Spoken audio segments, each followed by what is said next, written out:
Hello friends, ఈరోజు మనం బెండకాయ పెరుగు చట్నీ ఎలా తయారు చేసుకోవాలో చూద్దాము. దీనికి కావాల్సిన పదార్థాలు: ఒక 7 బెండకాయ కట్ చేసి పెట్టుకోండి, పెరుగు 1 కప్పు, ఉల్లిపాయ 1, ధనియాల పౌడరు కొద్దిగా, పసుపు చిటికెడు, తాలింపు గింజలు, అల్లం పేస్ట్, కరివేపాకు, ఇది ధనియాలు, ఎండుమిర్చి, జీలకర్ర పొడి, ఆయిల్, పచ్చిమిర్చి ఒక 4-5, ఉప్పు 2 స్పూన్లు.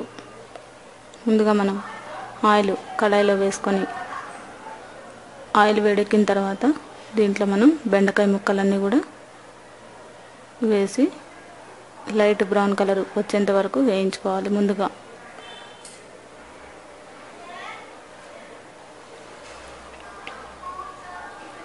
ఇది మనకి కనీసం లో ఫ్లేమ్లో పెట్టుకొని 10 నిమిషాల పాటు ఈ విధంగా వచ్చేంత వరకు వేయించుకోవాలి. వీటిని బ్రౌన్ కలర్ వచ్చిన తర్వాత పక్కన వేరే బౌల్లోకి తీసుకొని పెట్టుకోవాలి. ఇదే ఆయిల్లో తాలింపు గింజలు, ఉల్లిపాయలు, పచ్చిమిర్చి వేసి ఇవి కూడా ఒక 2 నిమిషాల పాటు వేయించుకోండి.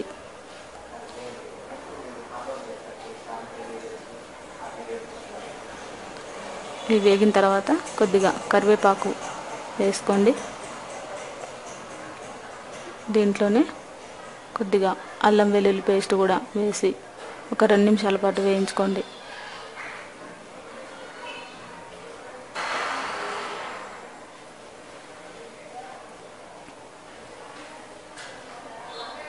ఒక 2 నిమిషాలు పచ్చివాసన పోయేంత వరకు వేయించుకున్న తర్వాత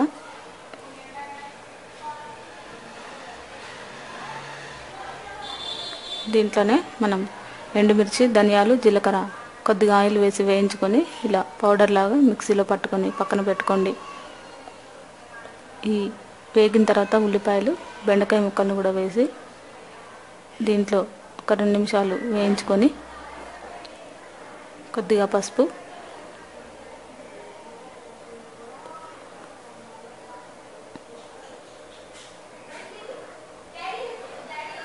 దీంట్లోనే కొద్దిగా ఉప్పు కూడా వేసుకోండి.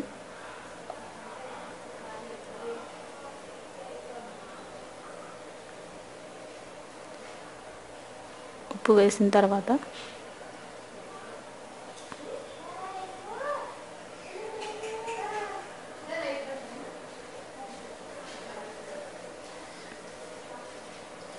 దీంట్లోనే మనం పెరుగు, మంచి కమ్మటి పెరుగు తీసుకోండి.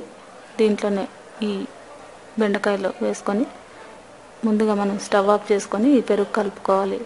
కొద్దిగా ఈ బెండకాయ కూర అంతా చల్లారిన తర్వాతనే ఈ పెరుగు వేసుకోవాలి.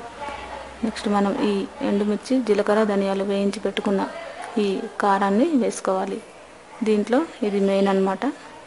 ఇది ఉంటేనే మంచి టేస్ట్ వస్తుంది.